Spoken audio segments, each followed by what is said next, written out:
देख रहे हैं आप और मैं हूं आपके साथ सुपन शर्मा। तो चलिए शुरुआत करेंगे बुलेटिन की। मुख्यमंत्री उमर अब्दुल्ला के साथ आज हुई सिविल सोसाइटी की बैठक में जम्मू कश्मीर को पेश आ रही समस्याओं पर चर्चा की गई। मुख्यमंत्री ने बैठक में मौजूद सिविल सोसाइटी के सभी सदस्यों से उनकी मन की बात सुनी और उन्हें पेश आ रही हर दिक्कत का हल निकालने का आश्वासन दिया। और तो और जम्मू कश्मीर को राज्य का दर्जा वापस लेने और दरबार मूव पर भी इस बैठक में मंथन किया गया। करीब 3.5 घंटे चली इस बैठक में भाग लेकर वापस पहुंचे पूर्व मंत्री और नेशनल कॉन्फ्रेंस के वरिष्ठ नेता अजय सधोत्रा ने इसकी विस्तार से जानकारी दी। आइए देखते हैं उनका क्या कुछ कहना था। लोगों ने हर किस्म की बात की है, जो भी मुश्किलातें थी, क्योंकि हर आदमी को मौका मिला बोलने का। हर आदमी ने कोशिश की कि उसमें मुश्किलात जो है वो सामने रखी जाए।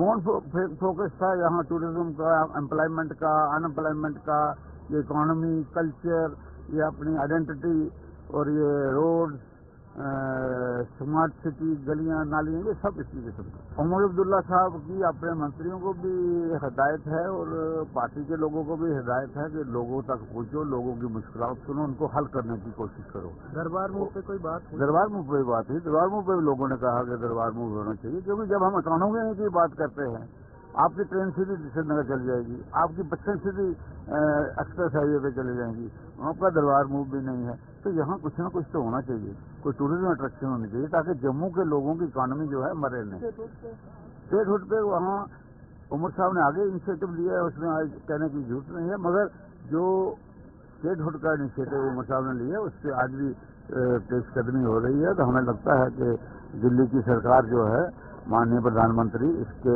अपने पॉजिटिव व्यू लेंगे और जम्मू कश्मीर को स्टेट अदा करेंगे, क्योंकि ये उनकी कमिटमेंट है पार्लियामेंट में। और मोर ओवर जो जम्मू कश्मीर की बेहतरी और तरक्की के लिए स्टेट हुड बड़ी जरूरी है, क्योंकि जम्मू कश्मीर डुअल कंट्रोल से नहीं चल सकता। इससे जम्मू कश्मीर की तरक्की में, इस बेहतरी में और खासकर भारतीय जनता पार्टी ने मानवाधिकारों का रोना रोने वाले उन सियासी दलों को खरी खोटी सुनाई है जो बांग्लादेश में अल्पसंख्यकों पर हो रहे अत्याचारों पर चुप्पी साधे हुए है। भारतीय जनता पार्टी का कहना है कि बांग्लादेश में अल्पसंख्यकों, खास तौर पर हिंदुओं पर हो रहे अत्याचारों पर कांग्रेस सहित जम्मू कश्मीर के वो सियासी दल भी एक शब्द तक नहीं बोल पाए हैं जो दुनिया के कुछ अन्य देशों में जंग छिड़ने की अगर बात की जाए तो जंग छिड़ने पर एक समुदाय विशेष के समर्थन में उठे, यहाँ पर उनका समर्थन करते हैं, उनके साथ उठ खड़े होते हैं। प्रदेश भारतीय जनता पार्टी के प्रवक्ता एडवोकेट सुनील सेठी ने जम्मू में आज एक प्रेस कॉन्फ्रेंस के दौरान कहा कि इसे विडंबना कहा जाएगा कि ये सियासी दल बांग्लादेश में पैदा हालात पर न तो अपना पक्ष रख पाए हैं और न ही हिंदुओं के समर्थन में उठ रहे हैं।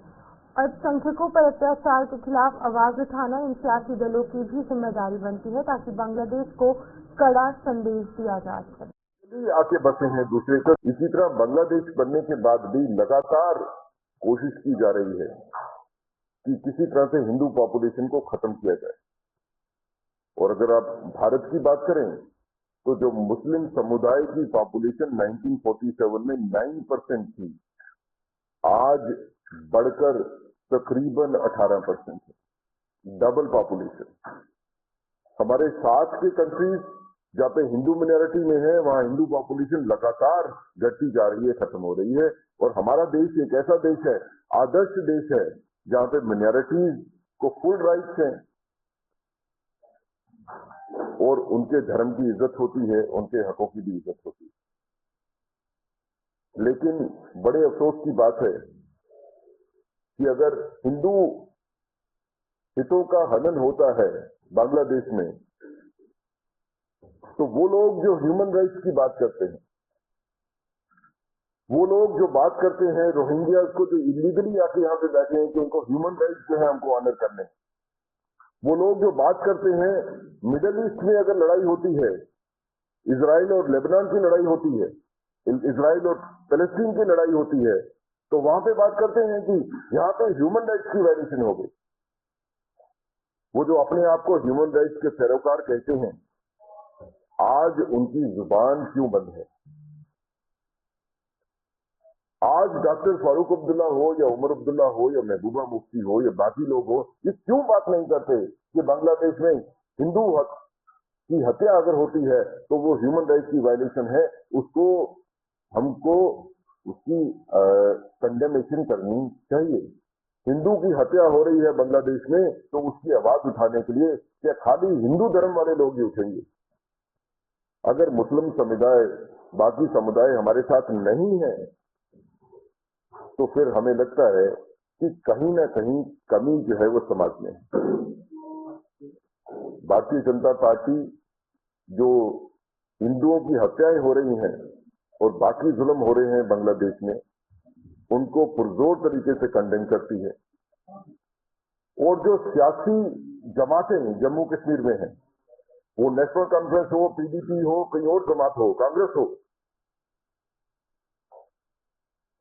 इनको भी चेतावनी देना चाहती है कि आप सेलेक्टिव कंडेमेशन नहीं कर सकते हैं।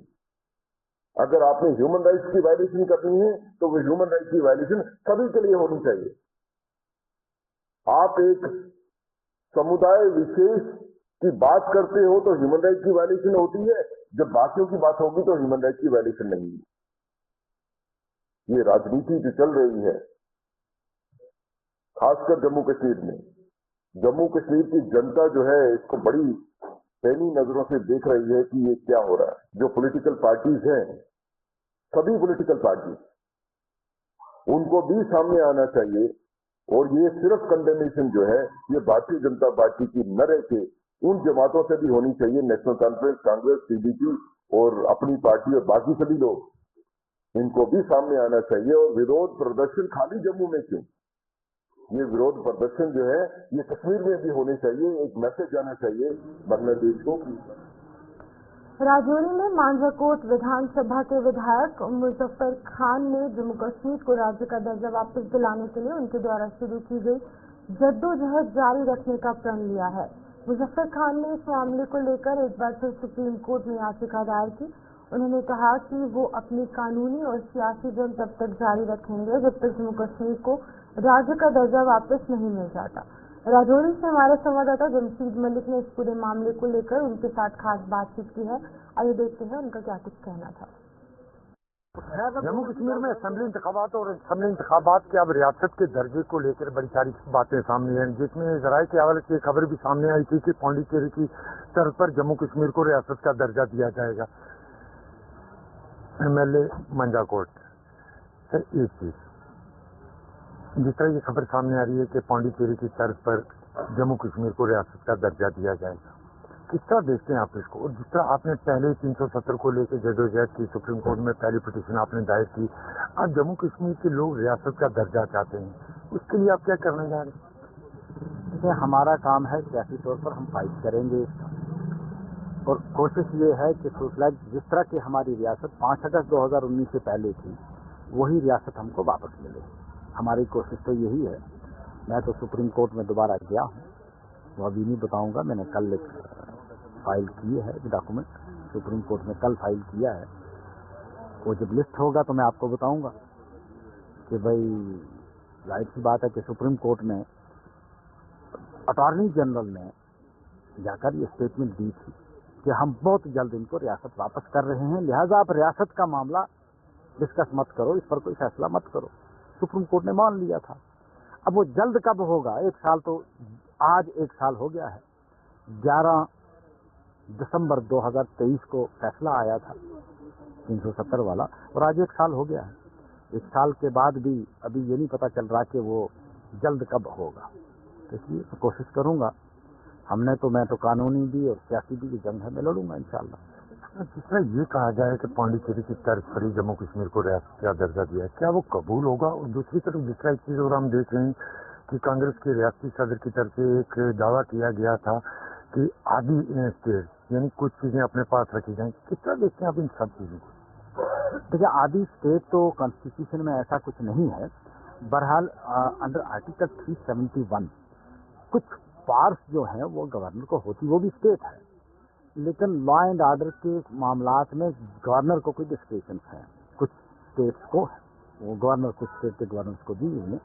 बाकी आधी स्टेट और हाफ स्टेट और फुल स्टेट तो मैंने कॉन्स्टिट्यूशन में कहीं पढ़ा नहीं है, तो ये टर्म कहीं यूज नहीं हुई है।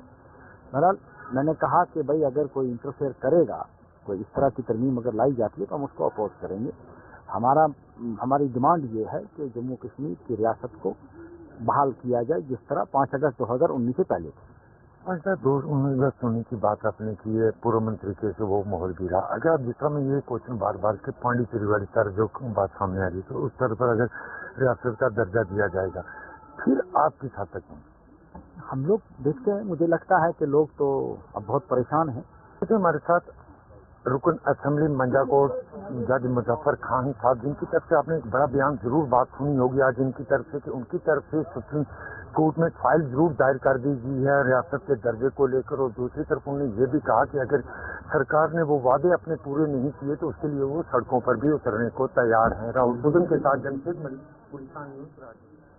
इंडियन एनर्जी एक्सचेंज के प्रतिनिधियों ने आज जम्मू में एक वर्कशॉप के जरिए पावर डेवलपमेंट डिपार्टमेंट और जम्मू पावर डेवलपमेंट कॉरपोरेशन के अधिकारियों के साथ संवाद किया। Jammu Kashmir Indian energy exchange से बिजली खरीद रहा है, जिससे कि यहाँ बिजली कटौती अब काफी हद तक खत्म हो गई है। इस वर्कशॉप में इंडियन एनर्जी एक्सचेंज के अधिकारियों ने पीडीडी और जेपीडीसीएल के अधिकारियों को बिजली की खरीद फरोख्त के प्रबंधन और इसके तौर तरीकों के बारे में विस्तार से जानकारी दी। जम्मू पावर डेवलपमेंट कॉरपोरेशन के मैनेजिंग डायरेक्टर मोहम्मद यासीन चौधरी सहित अन्य अधिकारी भी इस वर्कशॉप में मौजूद रहे।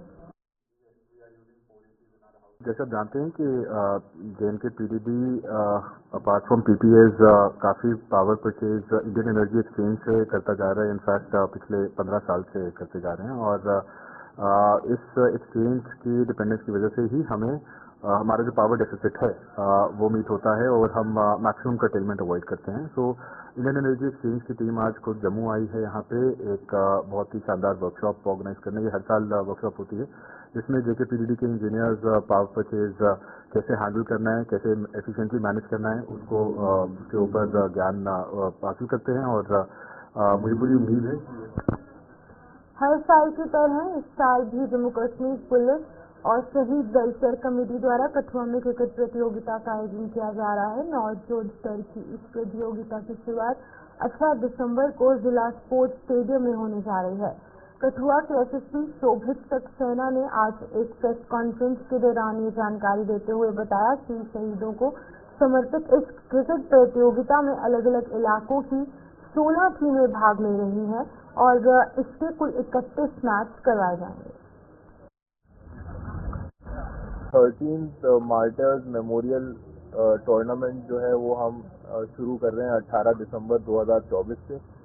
ये क्रिकेट टूर्नामेंट है जो कि हर साल होते आया है और ये इसका 13th एडिशन है। हर साल जैसे इस साल भी इसमें हम लोगों ने पूरे देश भर से टीमों को इनवाइट किया था। उसमें से जो बेस्ट हमारी टीम्स है 16 टीम्स, उनको चूज करके हम लोगों ने ये प्रोग्राम रखा है और 16 टीम्स होंगी, इसमें 31 मैचेस होंगे। और ये जो हमारा इसका जो मेन ऑब्जेक्टिव है जो हर साल रहता है वो यही है कि कठुआ और जेएनके पुलिस के जो मार्टर्स हैं उनको सम्मानित करना। तो उनकी कहानी जो है, उनकी जो बात है, जो उन्होंने अपनी शहादत दी है देश के कॉज के लिए, वो पूरे देश में सबको बताना कि उन्होंने अपनी लाइफ देश के लिए न्यौछावर कर दी है। इसी पर्पस से हम लोग ये 13th जो मार्टर्स मेमोरियल टूर्नामेंट है वो हम लोग जेएनके पुलिस और जो हमारी मार्टर्स कमेटी है हम लोग मिलके इसको ऑर्गेनाइज कर रहे हैं। और इस साल हम लोग सारे मैचेस का लाइव टेलीकास्ट करेंगे। पिछले बार कुछ मैचेस का नहीं हुआ तो इस बार सबका करेंगे। और जो तीसरी एक चीज़ हमने बड़ी यूनिक करी है वो ये है कि डीपीएल जो है हमारा पुलिस लाइन वहाँ पे भी हमने स्टेडियम डेवलप किया है, तो वो स्टेडियम भी इस बार हम टूर्नामेंट में इंट्रोड्यूस करेंगे जिसमें कुछ मैचेस वहाँ पे भी खेले जाएंगे। तो उसमें भी बड़ी अच्छी नेशनल लेवल की एक पिच बनी है। तो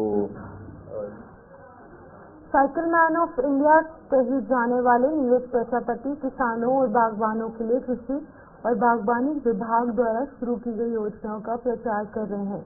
नीरज प्रजापति ने आज जम्मू के अपनी 1100 किलोमीटर की साइकिल यात्रा शुरू की, जिसके जरिए वो जम्मू संभाग के तमाम 10 जिलों के किसानों और बागवानों को इन योजनाओं की जानकारी देंगे। जम्मू से उन्हें प्रशासन ने अधिकारियों ने अपनी शुभकामनाओं के साथ इस यात्रा पर रवाना किया है। आज हमारे हॉर्टिकल्चर डिपार्टमेंट द्वारा और एग्रीकल्चर जो डिपार्टमेंट है उन दोनों डायरेक्टरेट के सहयोग से एक बाइसिकल यात्रा जो है स्टार्ट की गई है नीरज प्रजापति द्वारा। और इसका मकसद है एचटीपी की जो स्कीम्स है उसके बारे में लोगों को अवगत कराना, जिससे ज़्यादा से ज़्यादा लोग हमारे जम्मू प्रोविंस में भी 10 के 10 डिस्ट्रिक्ट में ये विजिट करेंगे साइकिल के थ्रू। वहाँ पर जो सक्सेस स्टोरीज है वो भी कैप्चर करेंगे, अपने सोशल मीडिया के माध्यम से उनको शेयर करेंगे, सो दैट हमारे और भी ज़्यादा किसान भाई इनकी स्कीम बारे में जान सके। और एचटीपी के साथ साथ हमारे जो दूसरे इनिशिएटिव हैं 10 किसान के बारे में भी लोगों को जागरूक करेंगे, सो दैट ज़्यादा से ज़्यादा लोग इन स्कीम्स का फायदा उठा सकें। सर, जैसे कि अभी हम डायरेक्टेड हॉर्टिकल्चर जम्मू से भी निकले हैं, अभी यहाँ से निकल के हम लोग सांबा होते हुए डिस्ट्रिक्ट सांबा जाएंगे। सांबा में वहाँ पे जो हमारे हॉर्टिकल्चर डिपार्टमेंट, जो एग्रीकल्चर डिपार्टमेंट, हमारे जो हॉर्टिकल्चर में जो नई नई स्कीमें और जो फार्मर के एचटीपी के थ्रू जो भी ओवरचेक लगे हैं उनको हम विजिट करेंगे, जो उन्होंने स्कीम का फायदा लिया है। सर, ये जम्मू में हमारा करीबन 12 से 13 दिन का यात्रा रहेगी। आज 11 तारीख है और अगली जो आने वाली 23 तारीख है अभी, जिसमें किसान दिवस के उपलक्ष्य में हम लोग यहाँ वहाँ पे। और मैं आपको बताना चाहता हूँ, बहुत सारे फार्मर ने, तो जैसे सर मैं बताऊँ, रामबन में है, उधमपुर में, तो फार्मर ने मेरे को इन्वाइट किया। उन्होंने बोला है सर आप जो भी प्रोग्राम करेंगे अपने डिस्ट्रिक्ट का वो हमारे बाग में ओर्चर्ड में करेंगे। आपके सॉल्यूशंस भी अलग होते हैं, इसलिए जब आपको नए चैलेंजेस मिलते हैं तो आप उनके नए और अनोखे समाधान खोजकर दिखाते हैं। मैं पहले भी कई हैकेथॉन्स का हिस्सा रहा हूं, आपने कभी निराश नहीं किया, हमेशा मेरा विश्वास और बढ़ाया है। आपके पहले जो टीम्स रही हैं उन्होंने सॉल्यूशंस दिए, वो आज अलग अलग मंत्रालयों में बहुत काम आ रहे हैं। अब इस हैकेथॉन में देश के अलग अलग हिस्सों में टीम क्या कर रही है, मैं आपके इनोवेशंस के बारे में जानने के लिए बहुत उत्सुक हूं। तो चलिए शुरुआत करते हैं। पहले कौन हमारे साथ बात करेंगे? पहले श्रीनगर के बिग ब्रेन्स ग्रुप आपसे चर्चा करेंगे।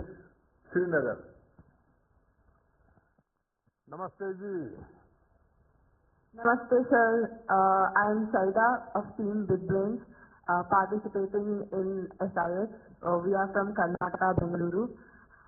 Sir, हम नोडल सेंटर NIT श्रीनगर में हैं और यहाँ पे काफी ठंडी है, तो अगर बात करते समय थोड़ी गलती हो गई तो हमें समझ लीजिए। नहीं, आप लोग बहादुर होते हैं, कोई ठंड आपको असर नहीं करती, आप चिंता मत कीजिए। Thank you sir. We are participating under the problem statement provided by Ministry of Social Justice and Empowerment, जहाँ पे we are building a virtual reality friend for children with autism spectrum disorder and intellectual disability, जहाँ पे they will be using this as an interactive skills enhancer. तो हमारे देश में there are around 18 million people on the autism spectrum, and there is one child out of every 100 children who faces intellectual challenges. So in सबको address करने के लिए we'll be building a tool which will act like a dost that they can carry on their smartphones. Virtual reality use करने के लिए उनको कोई special effect की जरूरत नहीं होगी. They can access it from their phones या laptops या जो भी device है उनके पास. And ये एक ऐसा दोस्त होगा जो उनको उनकी हर टास्क में गाइड करेगा. It is an AI powered virtual reality solution.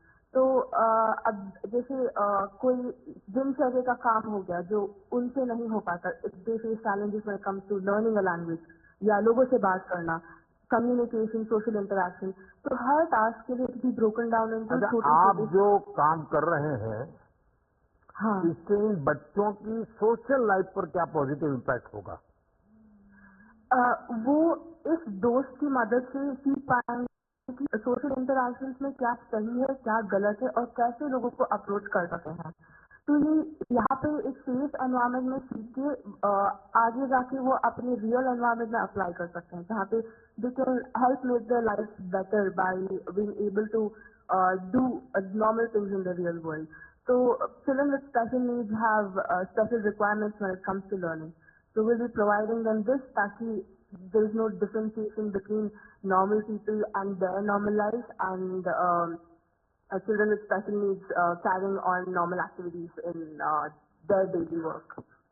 आपकी टीम में अभी कितने लोग इस समय काम कर रहे हैं? Yes, all 6 of us are working, and in fact, मेरी team काफी diverse है. So we have members with different technical backgrounds and geographical backgrounds. So we have a member who is a non-Indian. आप में से कोई है जिन्होंने ऐसे बच्चों के साथ कभी बातचीत की हो, उनकी कठिनाइयां समझने का प्रयास किया हो और फिर सॉल्यूशन की दिशा में गए हो? Yes, sir. So हमारी टीम में there is a member who has a family relative who suffers from autism. And हम यहाँ आने से पहले we also spoke at different centers to understand कि इन बच्चों को क्या actual में दिक्कत होती है, so that we can address this in the right way. आप कुछ कह रहे थे, आपके साथी कुछ कहने वाले थे? हाँ जी सर. तो हमारी टीम में we have a member who is not an Indian. He is a foreign student studying in India. Hello, Mr. Prime Minister. My name is Muhammad Ali Al-Saddaf, and I am an international student from the Republic of Yemen. So I came to India to pursue my Bachelor of Engineering in Computer Science and Engineering.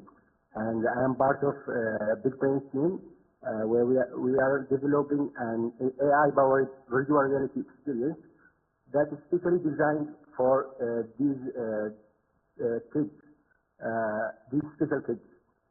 It is your first experience to be part of this type of team? I've been part of different hackathons locally in Bangalore, but in this is my first time here in SI.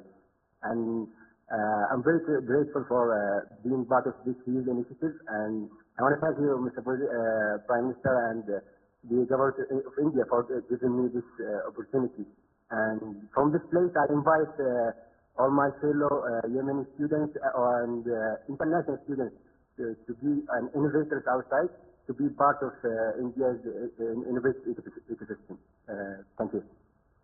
आप सभी को बधाई कि आपने इस विचार को समझा कि हर बच्चा स्पेशल होता है, सभी को फलने फूलने का अवसर मिले, समाज में कोई भी पीछे ना रहे, कोई भी खुद को लेफ्ट आउट महसूस न करे। इसके लिए नए सॉल्यूशंस की भी जरूरत पड़ती रहती है। आपकी टीम का ये सॉल्यूशन लाखों बच्चों की जिंदगी को आसान बनाने का काम करेगा। ये जो सॉल्यूशंस आप देश के लिए तैयार कर रहे हैं, ये भले ही लोकल है, लोकल नीड बेस्ड है, लेकिन इनका यूज ग्लोबल है, इनका इम्पैक्ट ग्लोबल है। जो भारत की जरूरतों के लिए फिट है, वो दुनिया के किसी भी देश में फिट हो सकते हैं। आपको और आपकी टीम को मैं बहुत बहुत शुभकामनाएं देता हूं। नेक्स्ट कौन है? अगला टीम है ड्रीमर, जो खड़गपुर में बैठे हैं। टीम खड़गपुर।